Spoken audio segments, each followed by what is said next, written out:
प्रिय भक्तों, आप सभी को सावन माह के पहले सोमवार की बहुत बहुत हार्दिक शुभकामनाएं। माता पार्वती और भगवान शिव की कृपा आप पर और आपके समस्त परिवार पर हमेशा यूं ही बनी रहे। दोस्तों, 14 जुलाई 2025 को सावन मास का पहला सोमवार होगा। सोमवार का दिन वैसे तो भोलेनाथ को अत्यंत प्रिय है और सावन मास का सोमवार तो भगवान शिव को अत्यंत प्रिय हो जाता है।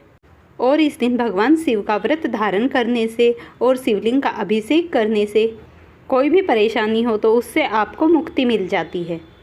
सावन मास के पहले सोमवार को किस प्रकार भगवान शिव की आराधना करें, कौन सा उपाय करें जिससे कि समस्त प्रकार की परेशानियों से छुटकारा मिल जाए और भगवान शिव की हमें एक विशेष कृपा प्राप्त हो। आज की इस वीडियो में मैं आपको एक बहुत ही अचूक उपाय शेयर करने वाली हूँ। इस उपाय को आप ज़रूर कर लीजिएगा। इस वीडियो में मैं आपको बताऊंगी इस उपाय को कौन कर सकता है, कौन नहीं कर सकता है। वीडियो को लास्ट तक ज़रूर देखिए और अगर आपको वीडियो पसंद आती है तो इसे लाइक भी ज़रूर कीजिएगा। और अगर आप प्यारा सा कमेंट करेंगे तो मुझे लगेगा आपके लिए ये वीडियो बहुत ही उपयोगी है। आप इस वीडियो को ज़रूर देखें। तो आज आपको इस वीडियो में मैं आपको बताऊंगी सावन के पहले सोमवार में पूजा करने का शुभ मुहूर्त क्या है। सावन के पहले सोमवार को चतुर्थी तिथि है और जो चतुर्थी तिथि प्रारंभ होगी वो 14 जुलाई 2025 को सुबह 1:02 पर होगी और चतुर्थी तिथि का जो समापन होगा वो 14 जुलाई 2025 को रात्रि के 11:49 पर समाप्त होगी। और इस दिन सूर्योदय काल का शुभ समय रहेगा सुबह के 5:33 और सूर्यास्त होगा शाम के 5:21 पर। भगवान भोलेनाथ की पूजा आराधना करने के लिए सावन का हर पल हर क्षण बहुत ही महत्वपूर्ण है। और अगर आप सोमवार के दिन कुछ खास उपाय करना चाहते हैं, विशेष कृपा पाना चाहते हैं तो कुछ खास शुभ मुहूर्त भी हैं। जैसे कि ब्रह्म मुहूर्त का समय प्रारंभ होगा सुबह के 4:11 से 4:52 तक रहेगा। इस समय में हम जो भी पूजा करते हैं, आराधना करते हैं, उससे हमें भगवान की विशेष कृपा प्राप्त होती है। और दूसरा शुभ मुहूर्त है अभिजीत मुहूर्त, जो कि प्रारंभ होगा दोपहर के 11:49 से और दोपहर के 12:55 तक रहेगा। और इसी प्रकार प्रदोष काल का जो समय है वो होगा शाम के 6:45 से रात्रि के 8:05 तक रहेगा। अगर आप इन शुभ मुहूर्तों में भगवान के मंत्रों का जप करते हैं, भगवान की पूजा आराधना करते हैं तो आपकी कोई भी मनोकामना हो वो बहुत ही तुरंत पूरी हो जाएगी। श्रावण मास का पहला सोमवार है तो सुबह सवेरे में जल्दी उठ जाइए और अपने स्नान आदि के निवृत्त कार्य बहुत ही सुबह ब्रह्म मुहूर्त में कर लीजिए।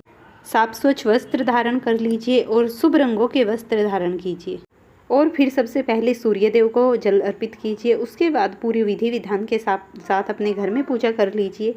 इसके बाद आप शिवलिंग का अभिषेक कीजिए। अगर आपके घर में शिवलिंग है तो उसका अभिषेक कीजिए, नहीं तो अगर आपके पास में कोई मंदिर है वहाँ पर जाकर शिवलिंग का अभिषेक कीजिए। जैसे भी संभव हो, विशेष रूप से शिवलिंग की ही आराधना की जाती है सावन के महीने में।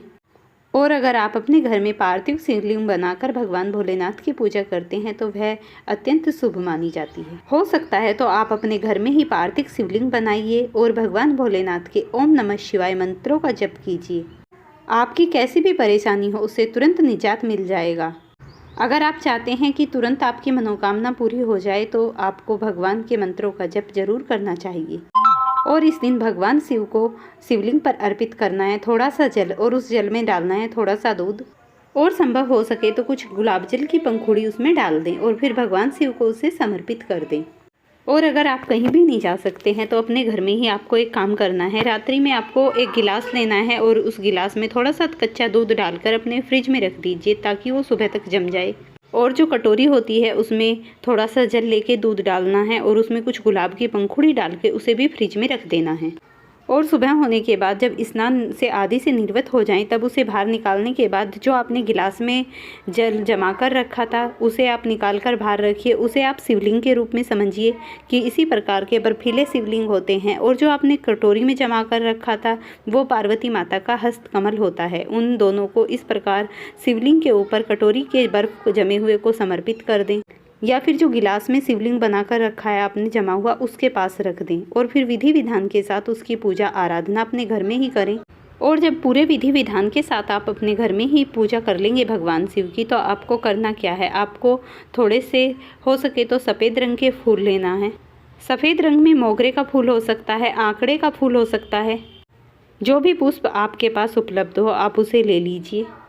अपने हाथ को अंजलि के स्वरूप में करके उस पुष्प को अपने हाथ में भर लेना है और उस पुष्प को अपने हाथ में लेके भगवान रुद्राक्ष का पाठ कीजिए और अपने दोनों हाथों में फूलों को लेने के बाद भगवान शिव का रुद्राक्ष पाठ करना है।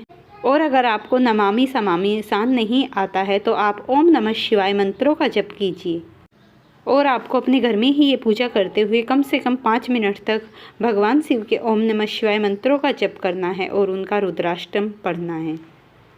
और फिर पाठ के पूरा होने पर जो आप हाथ में फूल ले रहे हैं उन्हें भगवान शिव को अर्पित कर दीजिए और जो भी आपकी मनोकामना है उसे भगवान शिव के सामने अर्पित बोलिए।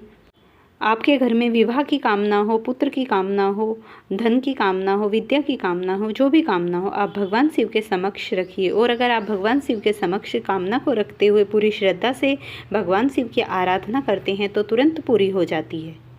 अब प्रश्न ये उठता है कि इस कामना को हम कब करें। आप चाहें तो इसे सुबह में कर सकते हैं और आप चाहें तो इसे शाम में, जब भी आपको समय मिलता है आप इस कामना को अपनी जब भी टाइम के अनुसार आप इसे कर सकते हैं।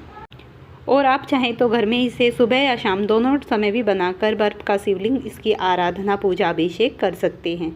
और अगर आप रात्रि में बर्फ़ जमाएंगे तो ये पूजा आप सुबह सुबह उठकर ब्रह्म मुहूर्त में उठने के बाद स्नान आदि से निवृत्त होकर इस पूजा को कर लीजिए। और अगर आप शाम को करना चाहते हैं तो सुबह में पहले बर्फ़ जमा कर रख दीजिए और इस पूजा को शाम को कर लीजिए। और हाँ, जब आप पूजा करने बैठें तो आप जल्दी जल्दी पूजा करिए क्योंकि जो बर्फ़ का शिवलिंग बनाएंगे नहीं तो वह पिघल जाएगा। आप जल्दी जल्दी पूजा करेंगे तो उससे ये होगा कि वो पिघलेगा, तब तक आपकी पूजा संपन्न हो जाएगी और भगवान शिव को समर्पित हो जाएगी अच्छे से। अब आप लोगों के मन में प्रश्न उठ रहा होगा कि हमें इसका विसर्जन कैसे करना है। इसका विसर्जन आपको ऐसे करना है, बर्फ़ का जो शिवलिंग है वो तो जब तक आप पूजा करेंगे तब तक कि वो पानी के रूप में पिघल जाएगा और 2-3 घंटे बाद अगर वह पानी के रूप में परिवर्तित हो जाए तो फिर आपको उस पानी जल को लेना है और उसे अपने घर के गमलों में डाल दीजिए।